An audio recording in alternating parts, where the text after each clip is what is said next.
Halo Sumatera Utara hari ini siang kembali menjumpai Anda untuk edisi Senin 22 Januari 2024 bersama saya Lukman Hakim Storus. Dan seperti biasa tim redaksi kami juga telah merangkum beragam informasi teraktualnya hari ini dan berikut informasi selengkapnya.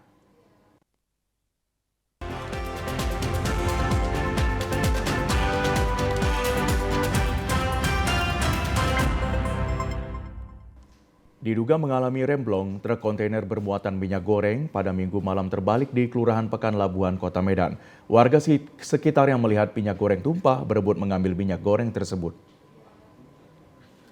Puluhan warga di kawasan Jalan Komodor Laut Yosudarso, kilometer 20, Pekan Labuhan, beramai-ramai berebut minyak goreng kemasan yang tumpah dari truk kontainer yang terbalik di pinggir jalan.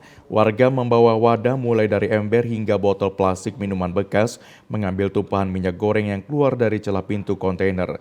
Rasbo, warga sekitar mengatakan awalnya truk kontainer datang dari arah Medan menuju Pelabuhan Belawan. Tiba-tiba terdengar suara ledakan yang diduga berasal dari mesin kompresor yang menyebabkan truk mengalami remblong, membuat sopir banting setir ke kiri, melewati jalan yang tidak rata hingga terguling dan nyaris menimpa rumah warga sekitar.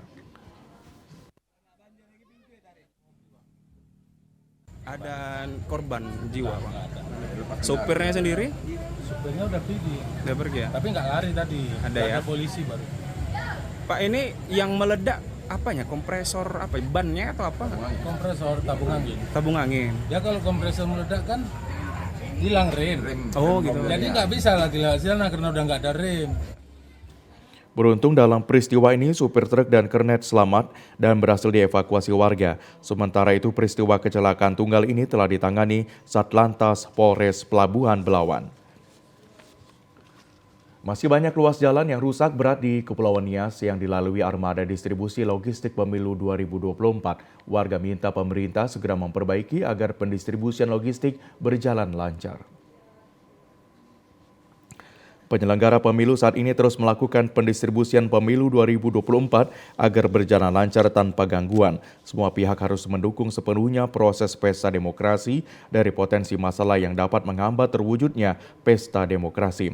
Kondisi geografis dan faktor keamanan menjadi perhatian khusus pemerintah dan penyelenggara pemilu. Namun masih terdapat kondisi geografis dan infrastruktur yang masih belum memadai di sejumlah wilayah, seperti halnya di Pulau Nias. Dari kawasan perkotaan hingga pedesaan terdapat ruas jalan yang cukup memprihatinkan. Warga setempat berharap pada pesta demokrasi nantinya, pemerintah segera menuntaskan persoalan kerusakan infrastruktur jalan di daerah tersebut. Selain itu, perbaikan jalan rusak termasuk memperlancar aktivitas lalu lintas dan kegiatan ekonomi warga selama ini.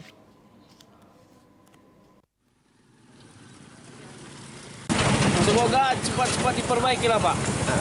Mudah-mudahan cepat-cepat diperbaiki ya Pak. Ketika ini diperbaiki, apa kelancaran apa yang diharapkan ya? Ya kelancaran seperti alternatif jalan, lebih bagus, segala macam lah Pak ya. Jalannya nggak bagus lagi, tapi jalannya nggak menunjukkan lagi. Udah dilobati lubang. Apa dampak-dampaknya bagi rekan-rekan? Rekan-rekannya nggak suka masyarakat begini. Apalagi anggota dewan nanti dipilih nggak bisa. Nggak mau. Biar di provinsi nggak bisa lagi. Ya,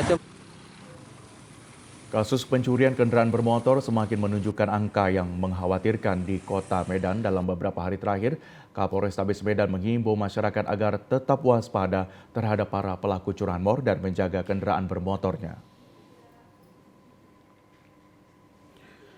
Aksi pencurian kendaraan bermotor terekam kamera CCTV hampir setiap hari terjadi di media sosial. Informasi terkait kehilangan sepeda motor akibat dicuri tampak sangat marak terjadi di Kota Medan. Bahkan dalam rekaman kamera CCTV, para pelaku curanmor dengan mudah membobol kunci kontak sepeda motor hingga memasuki pekarangan rumah warga untuk mengincar sepeda motor dibawa kabur. Kapolrestabes Medan Kombes Pol Teddy John Sahala Marbun mengatakan dalam sehari ada 15 kasus pencurian sepeda motor yang dibarengi dengan jumlah laporan polisi yang masuk di Polrestabes Medan maupun Polsek jajaran. Ia menyebutkan aksi curanmor masih saja marak dan butuh perhatian tidak hanya dari petugas kepolisian namun juga para warga yang selama ini kerap dijadikan target oleh para pelaku curanmor. Jadi kami sampaikan kepada warga Kota Medan, tolong dijaga sepeda motornya, tolong dibelikan rantai dan gembok Gemboknya yang warna kuning, bukan warna hitam. Warna kuning itu susah untuk diketok, butuh waktu untuk bisa membongkarnya kembali. Itu saja dari kami. Semoga ke depan curanmor ini ya bisa berkurang ya, sehingga masyarakat juga bisa menjalankan aktivitasnya ya sehari-hari tanpa ada kerugian yang dialami oleh warga kita, warga Kota Medan. Kapolrestabes menghimbau kepada seluruh warga Kota Medan agar tetap waspada terhadap keberadaan para pelaku curanmor dan mengantisipasinya dengan menggunakan keamanan ganda kendaraan bermotornya. Kepolisian juga memperketat keamanan dengan patroli rutin. Ketersediaan kebutuhan pokok di Pasar Serampah, Kabupaten Serdang Bedagai saat ini masih normal. Begitu juga dengan harga kebutuhan pokok di sejumlah pasar di Sergai masih relatif stabil. Dari pantauan TVRI di Pasar Rakyat Serampah, sejumlah kebutuhan pokok masih tersedia di pasar untuk masyarakat. Sejumlah kebutuhan pokok dari mulai bawang, cabai, telur, daging, bumbu dapur, minyak, dan lainnya normal. Begitu juga dengan harga kebutuhan pokok saat ini masih relatif stabil. Untuk harga bahan pokok dari mulai bawang merah di kisaran harga Rp35.000 per kilogram, bawang putih Rp38.000 per kilogram, cabai merah Rp35.000, cabai rawit Rp35.000 per kilogram.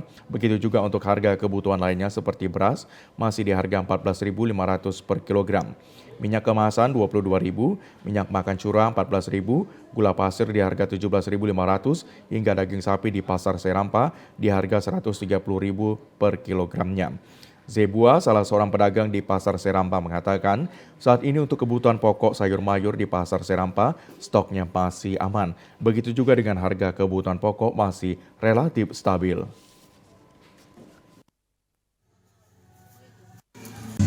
Cabai merah sekarang 30.000 lebih sedikit. Cabai merah? Iya, cabai merah lah 30 lebih. Cabai hijau, Pak? Cabai hijau 20-an. Cabai rawit? 30-an lebih sekilo nyari. Oh iya. Kalau untuk bawang sendiri, Pak, ada kenaikan nggak? Bawang nggak ada, 22, 27, 25 gitu lah. Bawang putih, Pak? Bawang putih 35 sekilo. Kami masih memiliki beragam informasi aktual lainnya, tetaplah bersama kami di Sumatera Utara hari ini siang.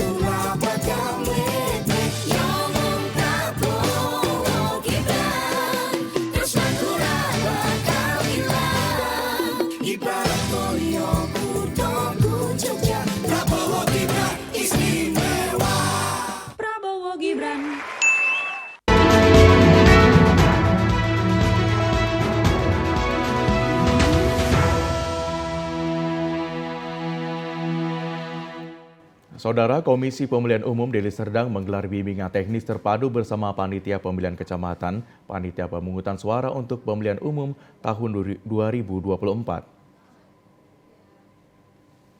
Ratusan Panitia Pemilihan Kecamatan dan Panitia Pemungutan Suara Pemilihan Umum Kabupaten Serdang Bedagai,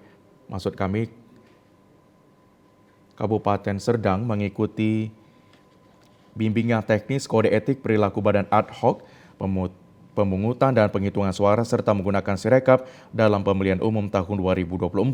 Kegiatan ini dilakukan dengan tujuan untuk penguatan kepada PPK dan PPS. Selanjutnya, PPK dan PPS menyampaikan bimbingan teknis ini kepada KPPPS di tingkat TPS di setiap desa. Adapun materi yang diberikan tentang pemungutan dan penghitungan suara dan pembekalan kode etik penyelenggara pemilu. Pelaksana harian Ketua KPU Deli Serdang Mulyanto Sembiring mengatakan, untuk bimbingan yang terakhir dibagi 4 zona. Di lokasi ini adalah zona 1 yang terdiri dari 6 kecamatan, yaitu Kecamatan Sunggal, Kota Limbaru, Pancur Batu, Deli Tua, Galang, dan Patumbak. Diingatkan kepada penyelenggara pemilu untuk benar-benar menjadi penyelenggara pemilu, bukan untuk menjadi tim sukses caleg maupun paslon. Materi yang akan diberikan kepada kawan-kawan PPK dan PPS yaitu terkait masalah pemungutan dan penghitungan suara, dan selanjutnya yaitu pembekalan terkait kepada kode etik penyelenggara pemilu sendiri.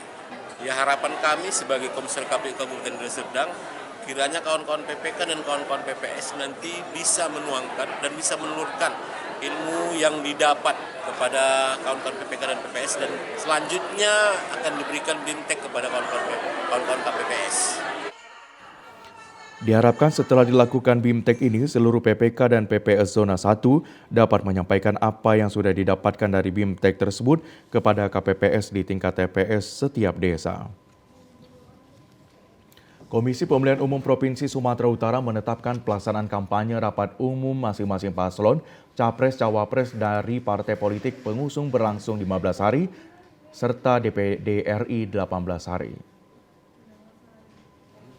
Penyusunan penetapan jadwal kampanye rapat umum peserta pemilu 2024 di Sumatera Utara dihadiri Komisioner KPU dan Bawaslu Provinsi Sumut, perwakilan Pemprov Su dan pejabat utama Polda Sumut siang tadi di Medan. Jadwal kampanye rapat tertutup di Sumatera Utara ditetapkan 6 kali pertemuan masing-masing paslon capres-cawapres bersama parpol pendukung mulai tanggal 21 Januari hingga 7 Februari 2024. Sementara parpol yang tidak pengusung paslon capres-cawapres yakni Partai PKN dan Partai Buruh bersama DPD RI dilaksanakan 18 kali pertemuan kampanye mulai 21 Januari hingga 10 Februari. Untuk titik lokasi penempatan kampanye rapat umum dapat dilakukan memanfaatkan fasilitas pemerintah maupun milik perorangan setelah berkoordinasi dengan pihak terkait. Komisioner KPU Sumut Sitori Mendropa mengatakan untuk Sumatera Utara jadwal kampanye rapat umum kategori zona B di 33 kabupaten kota diharapkan berlangsung aman, jujur, dan adil. Sumatera Utara karena termasuk zona B dalam pelaksanaan rapat umum itu Sumatera Utara melaksanakan, dan KPU Provinsi Sumatera Utara juga sudah menetapkan jadwal pelaksanaan rapat umum mulai dengan tanggal 21 sampai dengan tanggal 7 Februari. Itu khusus untuk seluruh pasangan calon baik nomor urut 1, nomor urut 02, nomor urut 03 dan seluruh peserta pemilu yang mendukung maupun pengusung. Nah, terkecuali untuk partai politik itu yang Buruh dan Partai PKN itu akan melaksanakan juga kampanye rapat umum itu dimulai dari tanggal 21 hingga dengan tanggal 10 Februari.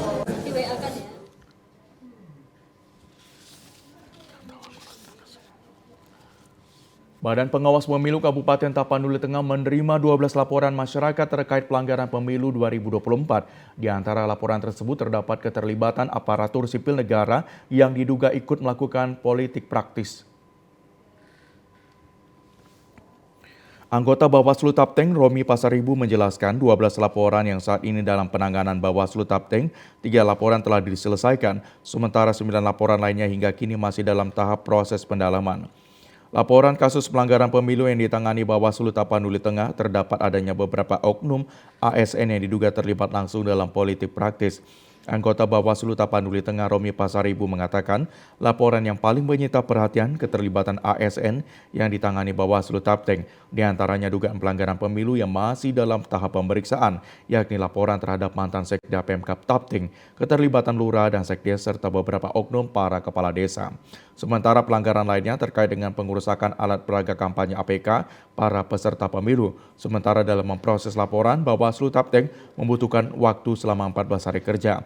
Dari hasil penyelidikan dan pemeriksaan nantinya akan diserahkan ke Komisi ASN untuk ditindaklanjuti.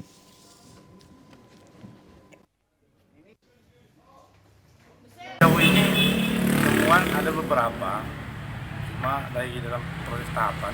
Tapi yang paling banyak itu saat ini adalah laporan. Laporan ada 12 laporan, 3 sudah selesai, tinggal 9 saat ini sedang kita proses. Dan ada satu laporan juga sedang dalam masa untuk memutuskan. 2-3 hari lagi ini akan diputuskan dan akan dikirimkan ke KSN.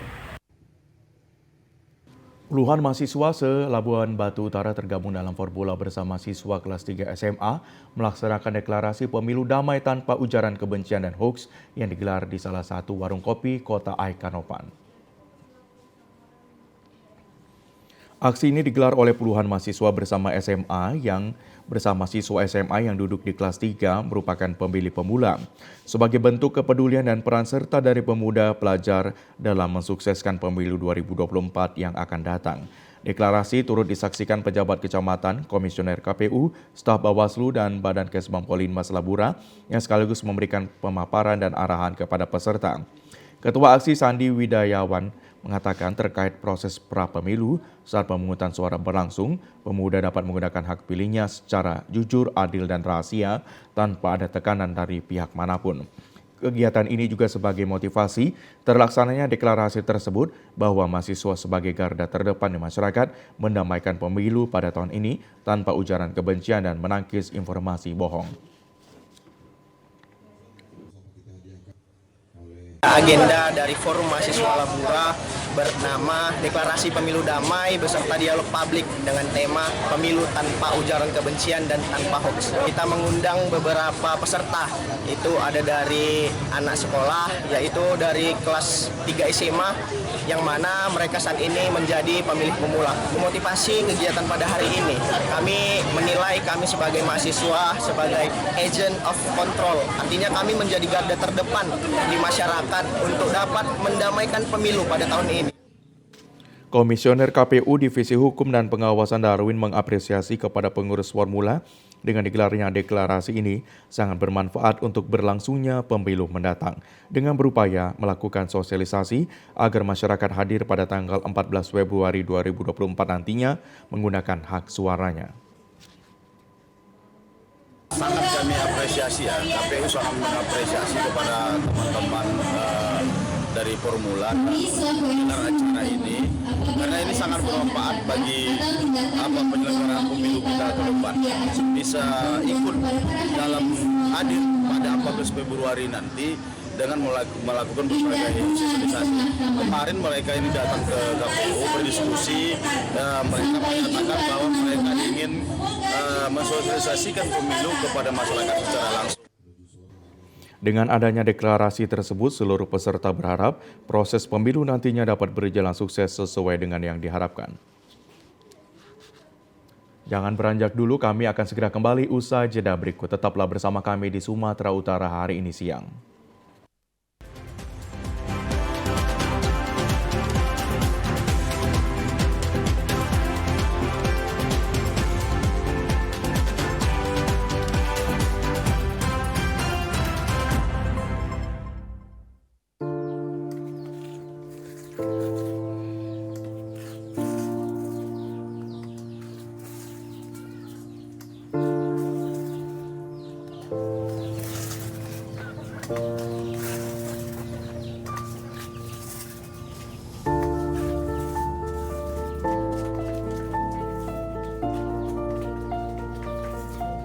Pilihan seperti apa pilihan kau itu? Pilihanku pasti yang terbaik. Dibanding pilihanmu, mau dibawa kemana negara kita ini? Kenapa aja pilihan ada? Oh tidak, pilihanku itu pasti yang terbaik. Allah, kau sama-sama aja, kau sama. Banyak kan?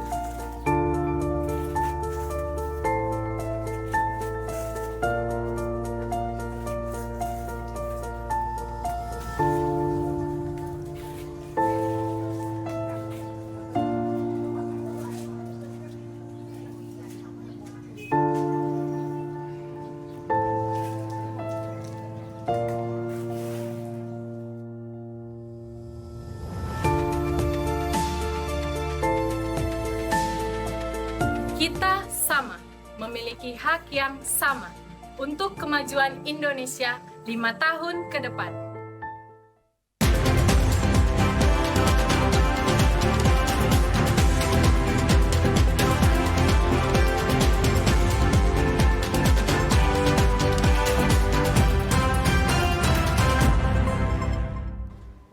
Persiapan menuju PON ke-21 akan digelar di Sumatera Utara dan Aceh pada 18 September 2024 mendatang, terus dilakukan Pemkab Langkat dan Kota Binjai. Persiapan meliputi pembinaan atlet maupun venue olahraga. Untuk itu persiapan yang maksimal harus terus dilakukan seperti pelatihan daerah untuk para atlet yang akan bertanding harus terus dilakukan. Selain venue atau sarana olahraga, persiapan para atlet agar meraih predikat juara dan target emas juga hal yang sangat menentukan dalam Pekan Olahraga Nasional. Seperti halnya Kota Binjai, pada Pekan Olahraga Nasional nanti menargetkan 3 emas untuk cabang olahraga gulat. Salah satu upaya untuk membina para atlet muda berbakat adalah dengan mengikuti dan menggelar berbagai kejuaraan Open Turnamen Gulat yang dilakukan pemerintah Kota Binjai melalui Dinas Pemuda dan Olahraga Kota Binjai. Seperti halnya Kejurda Persatuan Gulat Seluruh Indonesia tahun 2022 kemarin dipusatkan di Kota Binjai, tepatnya di Gedung Olahraga Kota Binjai. Sebanyak 18 atlet hasil dari Kejurda ini nantinya akan dibina untuk masuk pelatnas jangka panjang menuju Pekan Olahraga Nasional 21 yang akan digelar di Aceh dan Sumatera Utara. Kepala Bidang Bimbingan dan Prestasi Dispora Kota Binjai Andi Lala sekaligus wasit Gulat Internasional mengatakan pada Pekan Olahraga ke-21 nanti, cabang olahraga Gulat akan mempertandingkan 18 kelas dengan jumlah atlet sebanyak 210 orang dan Sumatera Utara menargetkan 3 emas. Coaching klinik pastinya akan memberikan motivasi bakat-bakat juga. Semoga di beberapa di antara mereka nanti kan bisa jadi pilarnya SMS. Tujuannya agar pecinta sepak bola, penggemar sepak bola mengenal ya, kompetisi lebih baik, terutama kalau di sini kan berarti kompetisi Pegadaian Liga 2. Ada title, sponsor Pegadaian dengan programnya Pegadaian Peduli, dan pastinya juga kalau di Medan ya ikatannya, posisivitasnya dengan stakeholder ya, supporter, fans, dan lain dengan manajemen, dengan tim SNS akan semakin kuat. Guna percepatan pembangunan venue dan sarana olahraga menuju PON 2024 mendatang, Kota Binjai masih mempersiapkan diri dalam hal renovasi dan rehabilitasi gedung hingga pelaksanaan PON bisa berjalan dengan sukses. Tidak sekedar melakukan kerjasama dalam putaran kompetisi sepak bola, PT Liga Indonesia Baru dan Pegadaian sebagai sponsor utama kompetisi Liga 2 menggelar berbagai kegiatan sosial bertajuk Behind Football. Program ini bentuk tanggung jawab sosial lingkungan yang digelar di 12 kota kontestan 12 besar kompetisi Liga 2.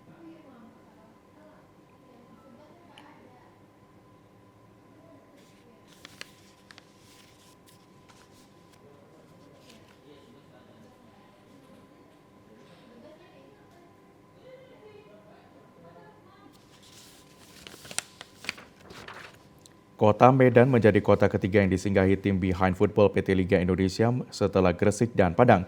Kegiatan Behind Football didorong dengan adanya kesadaran dan upaya pemberitahuan kepada masyarakat tentang iklim sepak bola yang tidak hanya dibentuk oleh regulasi di dalam lapangan atau dikenal dengan istilah Law of the Game Football. Behind Football ini juga memiliki latar belakang membangun karakter personal dan stakeholder menuju behavior di dunia sepak bola. Lewat berbagai kegiatan berupa kunjungan ke panti asuhan, penanaman pohon hingga coaching klinik bagi siswa sekolah sepak bola adalah upaya untuk memberitahu bahwa mindset sepak bola dan olahraga sepak bola tidak melulu berkutat dalam lapangan pertandingan. Chief of Business PT Liga Indonesia Baru Budi Mandalimuti mengatakan bahwa Behind Football juga menanamkan pemahaman bahwa sepak bola juga dapat menjadi sarana persatuan bagi perbedaan yang ada di masyarakat. Coaching klinik pastinya akan memberikan motivasi bakat-bakat juga. Semoga di beberapa di antara mereka nanti kan bisa jadi pilarnya SMS. Tujuannya agar pecinta sepak bola, penggemar sepak bola mengenal ya, kompetisi lebih baik, terutama kalau di sini kan berarti kompetisi Pegadaian Liga 2. Ada title, sponsor Pegadaian dengan programnya Pegadaian Peduli, dan pastinya juga kalau di Medan ya ikatannya, posisivitasnya dengan stakeholder ya, supporter, fans, dan lain dengan manajemen, dengan tim SNS akan semakin kuat. Ada 3 target dalam Behind Football kali ini, yakni adalah good attitude, knowledge, hingga perilaku. Pelaku sepak bola harus memiliki ketiga aspek ini selain kecakapan dalam pertandingan, sebab sepak bola tidak hanya persoalan kemenangan dalam pertandingan, juga memiliki nilai persatuan, persaudaraan, hingga keilmuan. Saudara, budidaya anggur yang syarat dikenal dari luar negeri saat ini